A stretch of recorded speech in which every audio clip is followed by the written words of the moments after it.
Guys, welcome to Rotor Riot. Today on the YouTube channel, we are going to be using the Cinemini on a real world job. So we're actually here at San Diego Airport, and we're doing a live drone shot for them. They are opening up a new terminal.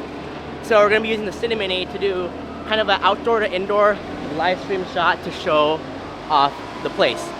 I just got here and I am waiting for Jack. Jack is the owner of Motion. They're a production company and they're the team running this shoot. I've worked with them a lot, really cool guys. See, here's a little issue right now. It's not even an issue, but Jack told me to wait over there. But he said I might get yelled at because no one's supposed to be there and I'm a little scared to do that. So I'm just gonna wait here across the street for him and we'll see.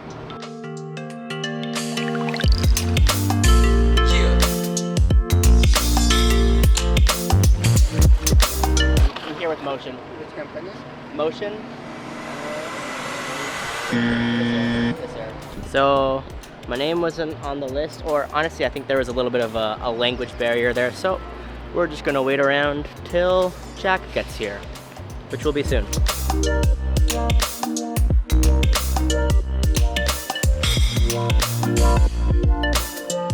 I guess while we wait, what better time than now to talk about the Cinemini. So the Cinemini, as you guys know, is a 2.5-inch ducted drone that I created. Set it up right, it's under sub 250. It's a great platform, it flies really well. Honestly, I do about 95% of my jobs with this drone. It's pretty insane. So right now I just have DJI 04 Pro, which is what we're gonna be using to live stream. And then I have a Flywoo naked GoPro 13 on top, which is what I'll be using to record high definition footage that I'll show to you guys after the fact. Whole point of this frame was performance, to see how much performance we can pack into a small frame. So I'm excited to show you guys how it goes on set with this drone. If you're interested more in the details of this drone, I'll have a link in the description to our overview video that we did about this drone. Honestly, the little plug, but the Rotor Riot backpack does fit all my stuff amazingly. I can fit 3 drones in here. I have 1 drone there, 1 drone there. Wait, do I have another drone up here? Oh, another drone up there. And then my 4th drone just sits right here. I have 2 pairs of goggles, 2 radios, 1 up here, 1 up here, chargers and stuff, and then I usually do carry an extra hard case just for like all my batteries and stuff. To be honest, what I'll usually do is get rid of this drone here and rid of the 2nd radio and put all my batteries underneath it, but yep.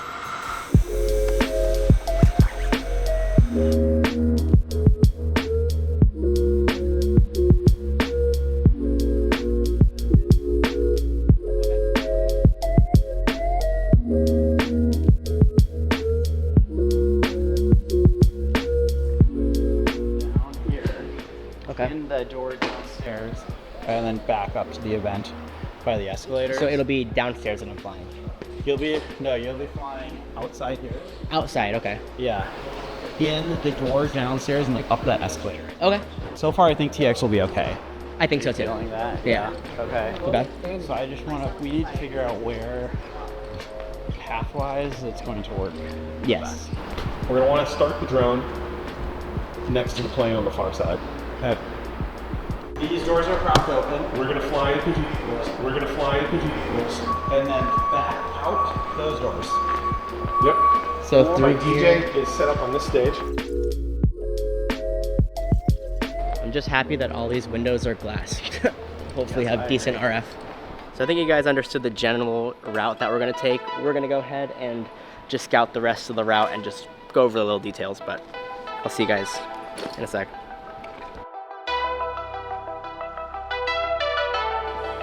Jack always has the most dope cart ever.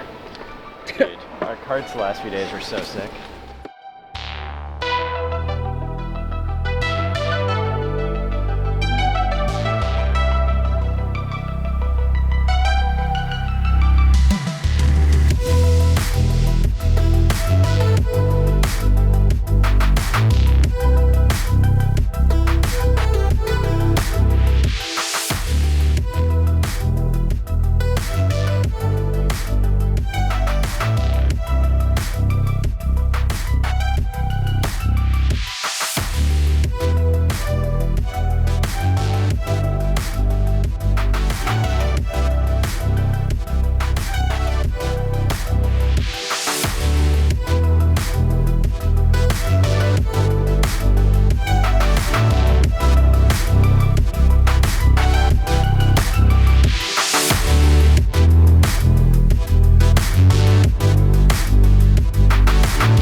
sorry for the iPhone footage, guys, but what we just got finished up testing is finding the location of where we're gonna fly from. So actually a couple hours have passed since I last spoke to you guys, showed you guys a couple of flights, and we ended up doing a couple of flights from inside on the bridge, and then now we're actually on the bridge even further from where we had originally planned. So I actually had great reception going all the way to the plane, but what's really sketchy is when you go inside that building, we're gonna end the video with a hand catch. So what's gonna happen is at the end of the flight, it's gonna end right on the music, and one of the high up guys is gonna catch the drone, the guy speaking. And yeah, the biggest struggle was definitely figuring out where we could fly from. So I didn't think we'd be able to fly from here, but we're like halfway down this bridge, and I thought there would be too much concrete over there.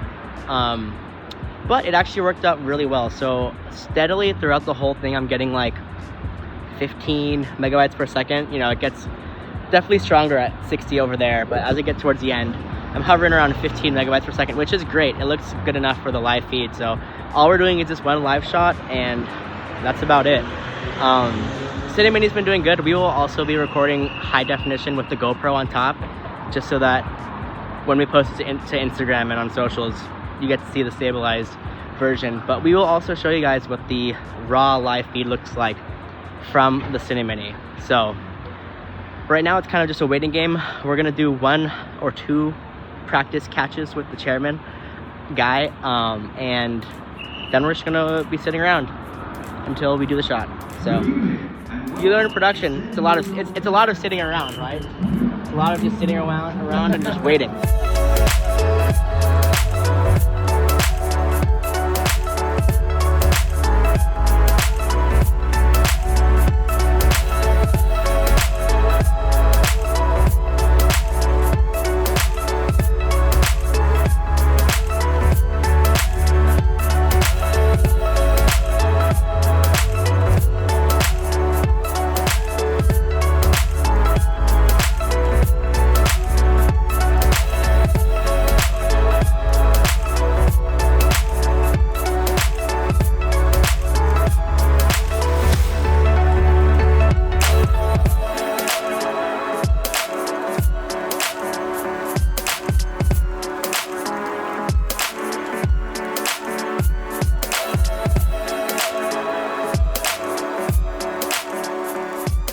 Alright, that was the first test that we just did with the chairman hand catching it, and it went super well. The only thing right at the entrance door, there was a person standing there, and that did kind of slow down the timing, but I was able to make up for the time. So when we're actually doing the live shot, that spot will be completely cleared out, and we will be able to get the timing perfect. So the actual start time for the shot is going to be 7:45 on the dot. That's when they're going to roll the intro video that they shot this week.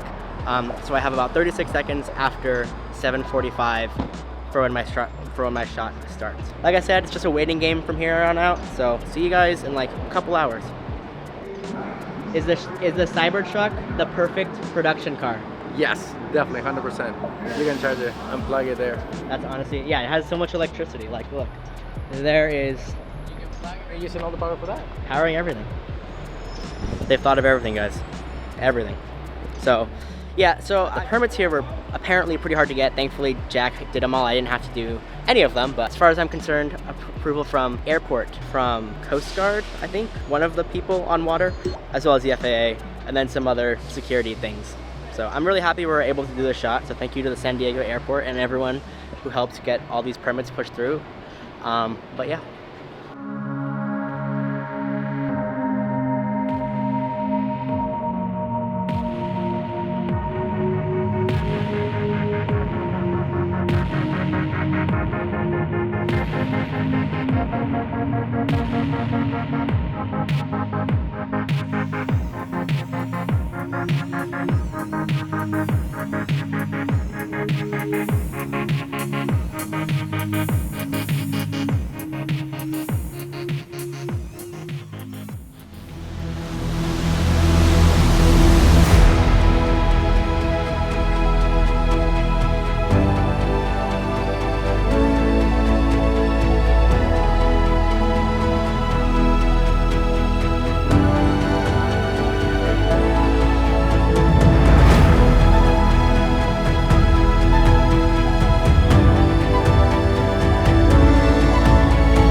4 years, we've been hard at work building the airport of the future for you. And now, that time has come.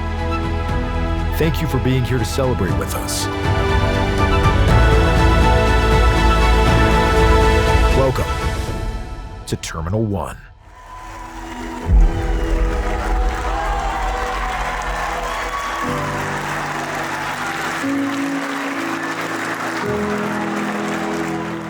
Okay, we just got finished with the shot. It was really cool. It was a little bit stressful because what ended up happening is 10 minutes before they were like, we need about an extra half an hour. We're gonna push it back 30 minutes.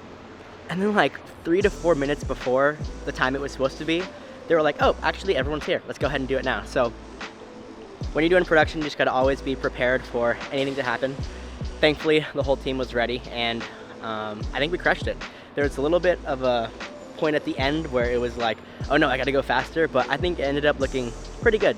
What's funny is that my Cinemini is actually still just sitting up on the podium because they forgot to grab it. So I hope no one unplugs it before I get to stop the GoPro. You know, what I like to do is I always have double backups of everything. So thankfully I had my GoPro rolling, but also my DJI 04 Pro was rolling. So that's pretty hard to corrupt unless it's a really hard crash. So we have a backup. And I know a lot of you guys, I forget how well I explained it earlier, but reception. When you see that shot, you might be like, how did we get good video? And what's really important, and we spent probably 3 to 4 hours trying to find the best, most optimal place for reception, and ended up being here. We kind of just found spots that we could think we would have good reception. So what I always do is I try to go to the most middle center point, just like physically the center point of where I'll be operating, and then I go from there. Starting from the center point will give you a really good feel of how your reception is kind of all throughout, and then you can dictate from there where we need to move. So when I was doing that first flight from inside, I had really bad video over by the plane, so I moved a little bit farther out so I was a little bit closer to the plane. From there, I had a little bit bad video when I would go all the way to the people, so from there I moved closer to the people and kind of pushed this line of like, how far can I go, get good reception from the plane as well as from the people. So it's really hard to explain, but the gala is happening right there. Where they caught the drone is right in there. The airplane, I'm gonna run you guys over there, is right there. So our route, we flew from the plane over to that little outdoor area out through here, and then onto that bridge, and that took us inside. So yeah, and now it's just time to wrap, and they're gonna shoot some more BTS.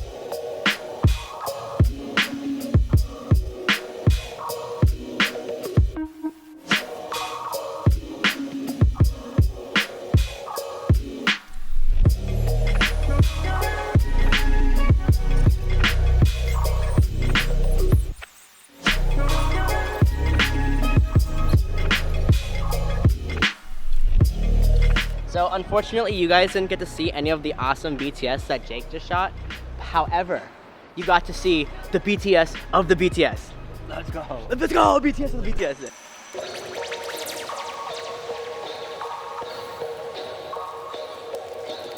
Does anyone have the audio? Were you recording on audio? Sure. Yes, I think it was. Okay, sweet. Yeah. Okay, here's like the full.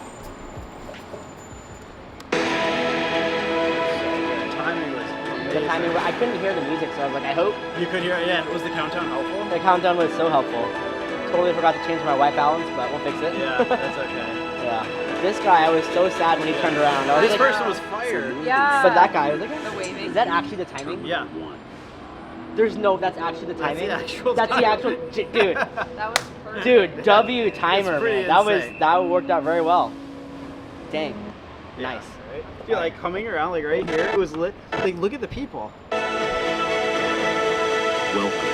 to your I did new see them Terminal clapping 1. and like pointing. That's sick. That is sick. I mean, a second. Yeah, that is That sick. was literally That is perfect. sick. Dude, so I don't know if you know this, but like there's a senator and a congressman in there. Seriously? Yeah, and they were, I think, at this table here New clapping. Honestly, Terminal. W. Wow. Yeah. I'm here for that. Yeah, look at all of them. They're going crazy. That's One. so fun. So cool. Sick. That was sweet. That was Yeah. sweet. Here. Here. I see. Guys, this is Jack. He's the owner of Motion. Your production company is doing all of the media for San Diego, right? Yes, correct. When you're coming up with this creative, what are some of the things you think about to make it as good as it is? Because if you guys don't know his stuff, which he kind of flies under the radar, but he does some of the most awesome cinema stuff. It's all like a partnership. I mean, we have to talk to these people, really understand what they want, and above all, production's a service. Like, I think that we see a lot of production companies out there, and you know, like the quality is really, really high these days. Yeah. So what differentiates ourselves, and I think like the other elite production companies, is our ability to provide really, really exemplary service and become friends with these people and understand what they want, like at the core level. And then when you build that relationship, you build that trust, you're able to do like really incredible things like tonight. I mean, we had partnerships with Southwest tonight, with the airport. We were working with the FAA. I mean, ripping around a 737 parked on the tarmac just for us is like pretty unique. It is pretty crazy, It doesn't happen very often. And I think that it's a testament to our entire team's hard work and you as well. Oh, sick. Thanks, Jack. Yeah. And one more question.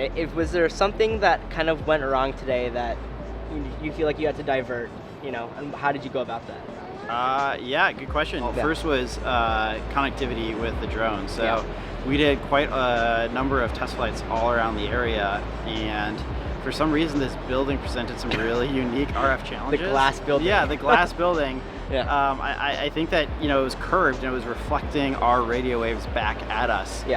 So we ended up, I don't know if you guys can see this, but we are on what's called the EDR, which is a bridge that's almost 100 yards, I would say, from where we're actually shooting. But this bridge is really unique because it gives us line of sight across the entirety of the terminal. So down there we have this 737, and probably like 600 yards over here we have the actual area that we were shooting. So this is like a really cool area that we were able to park ourselves to get connectivity. You know, the other thing that came up, connectivity related, right before we were going to go live, this is 8 minutes before, we noticed that our transmission had dropped almost 90%.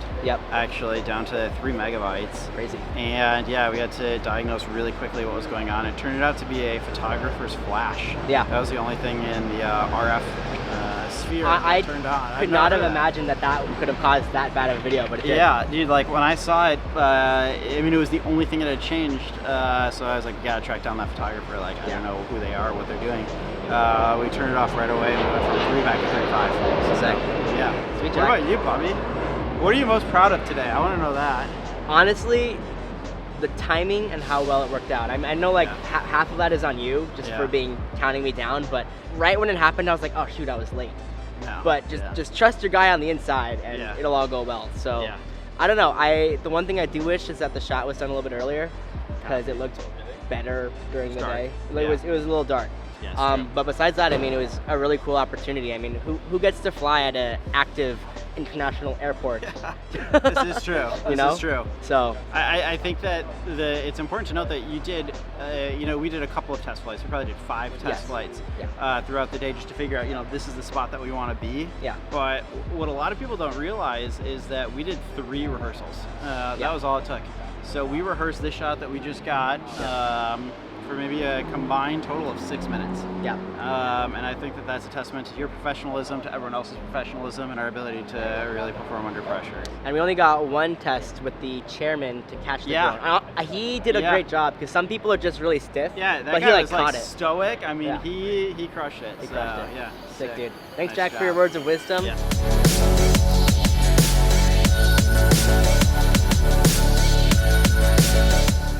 There's no escalator going down, which is really bad. So yeah, guys, that's gonna be a wrap for this episode. Let me know if you have any questions in the comments below. I wish I could have been more proactive in talking to the camera throughout the entire day, but I feel like we did a good job recapping kind of everything that went on, all the issues that we faced. And yeah, let us know if you have any comments, any questions. Let us know in the comment section below, because there's always things that I miss, some things that I just think are second nature to me, and I want to make sure you guys are getting a good understanding of everything that's going on here. So I'm actually going to go ahead and end off this video with the kind of complete and edited video that we pulled from this live stream. Let's go ahead and roll that, and I'll see you guys next time on Rotor Riot. Every journey begins with a vision. Through years of planning, through steel, glass rising. This terminal has been taking shape, built for footsteps, for voices, for the rhythm of life to begin. Because here, in the heart of San Diego, the future of travel stands ready. And all this time, we've been building for you.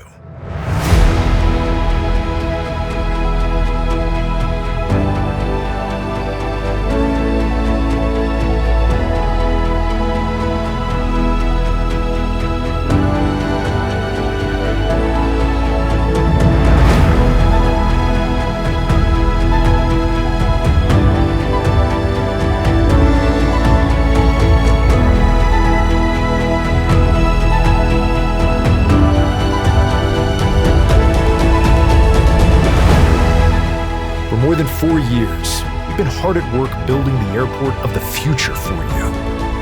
And now, that time has come. Thank you for being here to celebrate with us. Welcome to Terminal 1.